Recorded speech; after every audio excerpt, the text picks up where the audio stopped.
In the consideration of the faculties and impulses of the prima mobilia of the human soul, the phrenologists have failed to make room for a propensity which, although obviously existing as a radical, primitive, irreducible sentiment, has been equally overlooked by all the moralists who have preceded them. In the pure arrogance of the reason, we have all overlooked it. We have suffered its existence to escape our senses, solely through want of belief, of faith.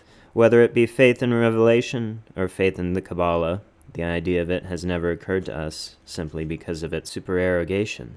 We saw no need of the impulse, for the propensity. We could not perceive its necessity. We could not understand, that is to say, we could not have understood had the notion of this primum mobile ever obtruded itself. We could not have understood in what manner it might be made to further the objects of humanity, either temporal or eternal. It cannot be denied that phrenology, and in great measure all metaphysicianism, have been concocted a priori. The intellectual or logical man, rather than the understanding or observant man, set himself to imagine designs, to dictate purposes to God. Having thus fathomed to his satisfaction the intentions of Jehovah, out of these intentions he built his innumerable systems of mind.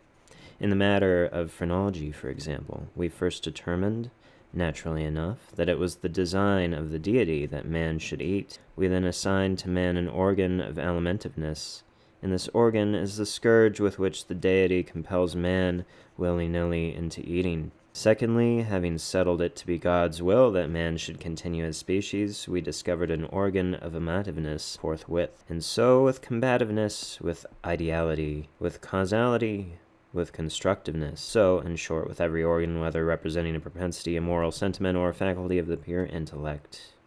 And in these arrangements of the principia of human action, the Spurzheimites, whether right or wrong, in part or upon the whole, have but followed in principle the footsteps of their predecessors, deducing and establishing everything from the preconceived destiny of man and upon the ground of the objects of his Creator. It would have been wiser, it would have been safer to classify, if classify we must, upon the basis of what man usually or occasionally did, and was occasionally doing, rather than upon the basis of what we took it for granted the deity intended him to do. If we cannot comprehend God in his visible works, how then in his inconceivable thoughts that call the works into being? If we cannot understand him in his objective creatures, how then in his substantive moods and phases of creation?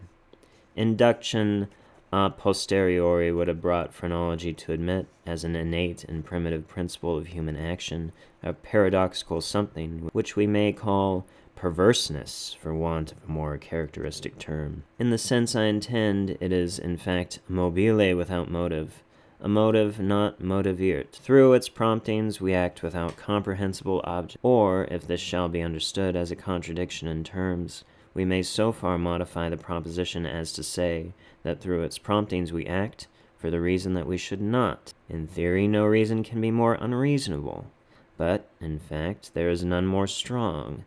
With certain minds, under certain conditions, it becomes absolutely irresistible.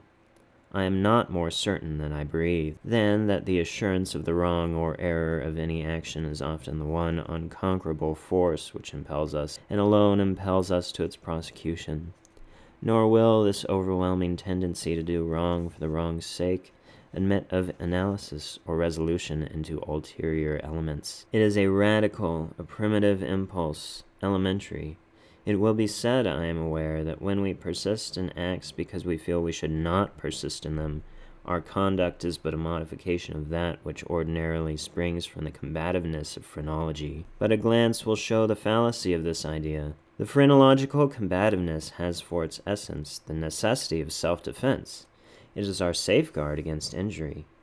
Its principle regards our well-being, and thus the desire to be well is excited simultaneously with its development. It follows that the desire to be well must be excited simultaneously with any principle which shall be merely a modification of combativeness, but in the case of that something which I term perverseness, the desire to be well is not only not aroused, but a strongly antagonistical sentiment exists. An appeal to one's own heart is, after all, The best reply to the sophistry just noticed. No one who trustingly consults and thoroughly questions his own soul will be disposed to deny the entire radicalness of the propensity in question. It is not more incomprehensible than distinctive.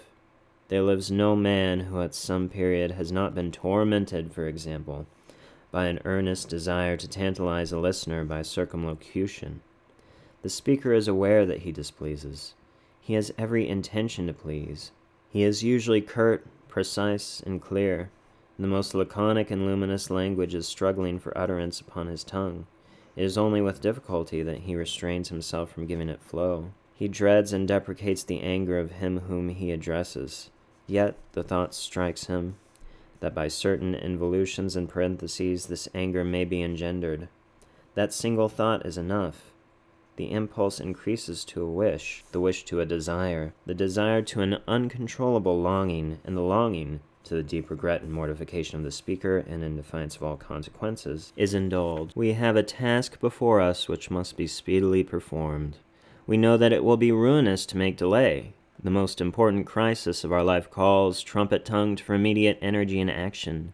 We glow, we are consumed with eagerness to commence the work, with the anticipation of whose glorious result our whole souls are on fire. It shall be undertaken today, and yet we put it off until tomorrow. And why? There is no answer, except that we feel perverse, using the word with no comprehension of the principle. Tomorrow arrives, and with it a more impatient anxiety to do our duty, but with this very increase of anxiety arrives, also, a nameless, a positively fearful, because unfathomable, craving for delay. This craving gathers strength as the moments fly. The last hour for action is at hand. We tremble with the violence of the conflict within us, of the definite with the indefinite, of the substance with the shadow. But if the contest have proceeded thus far, it is the shadow which prevails. We struggle in vain. The clock strikes, and it is the knell of our warfare. At the same time, it is the chanticleer note to the ghost that has so long overawed us. It flies, it disappears. We are free. The old energy returns. We will labor now. Alas, it is too late. We stand upon the brink of a precipice. We peer into the abyss. We grow sick and dizzy. Our first impulse is to shrink from the danger. Unaccountably, we remain. By slow degrees, our sickness and dizziness and horror become merged in a cloud of unnameable feeling. By gradations still more imperceptible, this cloud assumes shape as did the vapor from the bottle out of which arose the genius in the Arabian Nights. But out of this our cloud upon the precipice's edge there grows into palpability a shape far more terrible than any genius, or any demon of a tale, and yet it is but a thought, although a fearful one, and one which chills the very marrow of our bones with the fierceness of the delight of its horror. It is merely the idea of what would be our sensations during the sweeping precipitancy of a fall from such a height. In this fall, this rushing annihilation, for the very reason that it involves that one most ghastly and loathsome of all the most ghastly and loathsome images of death and suffering which have ever presented themselves to our imagination, for this very cause do we now the most vividly desire it. And because our reason violently deters us from the brink, therefore do we the more impetuously approach it. There is no passion in nature so demoniacally impatient as that of him who, shuddering upon the edge of a precipice, thus meditates a plunge. To indulge for a moment in any attempt at thought is to be inevitably lost. For reflection but urges us to forbear, and therefore it is, I say, that we cannot. If there be no friendly arm to check us, or if we fail in a sudden effort to prostrate ourselves backward from the abyss, we plunge and are destroyed.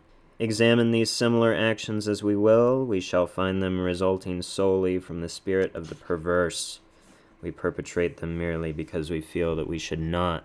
Beyond or behind this there is no intelligible principle, and we might, indeed, deem this perverseness a direct instigation of the arch-fiend, were it not occasionally known to operate in furtherance of good. I have said thus much that in some measure I may answer your question, that I may explain to you why I am here, that I may assign to you something that shall have at least the faint aspect of a cause for my wearing these fetters and for my tenanting the cell of the condemned. Had I not been thus prolix, you might either have misunderstood me altogether, or with the rabble you might have fancied me mad. As it is, you will easily perceive that I am one of the many uncounted victims of the imp of the perverse. It is impossible that any deed could have been wrought with a more thorough deliberation. For weeks, for months, I had pondered upon the means of the murder.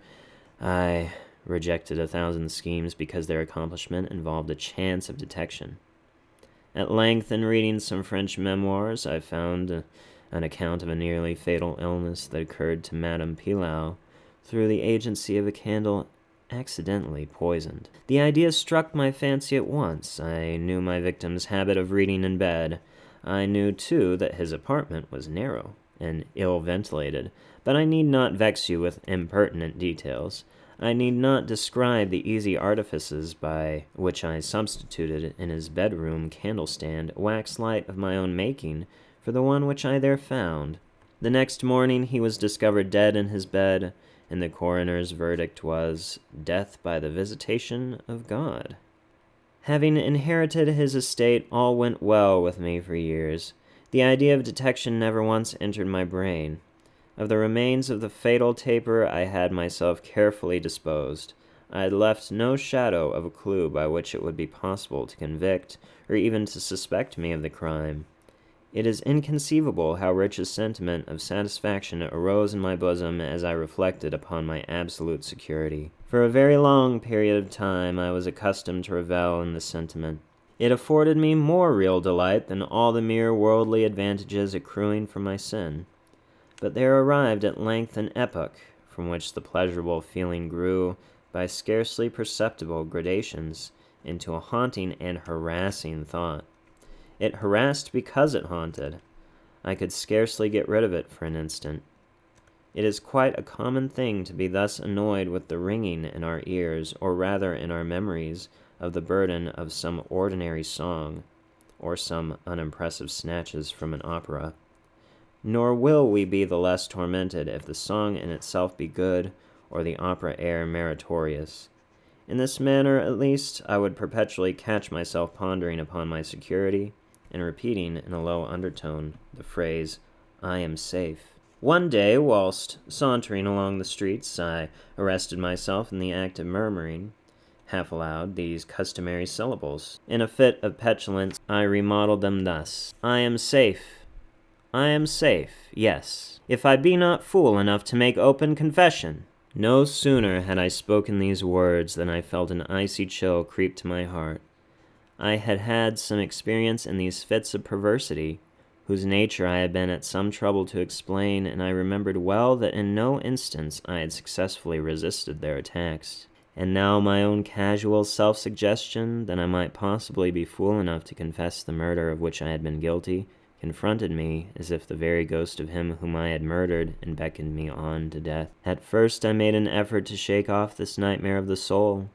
I walked vigorously, faster, still faster. At length I ran. I felt a maddening desire to shriek aloud. Every succeeding wave of thought overwhelmed me with new terror, for alas, I well, too well understood that to think in my situation was to be lost. I still quickened my pace. I bounded like a madman through the crowded thoroughfares. At length the populace took the alarm and pursued me.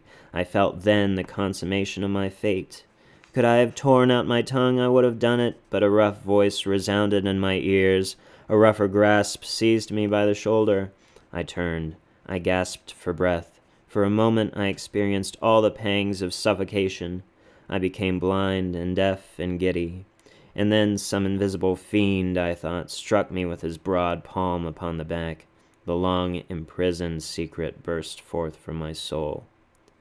They say that I spoke with a distinct enunciation, but with marked emphasis and passionate hurry, as if in dread of interruption before concluding the brief but pregnant sentences that consigned me to the hangman and to hell. Having related all that was necessary for the fullest judicial conviction, I fell prostrate in a swoon. But why shall I say more?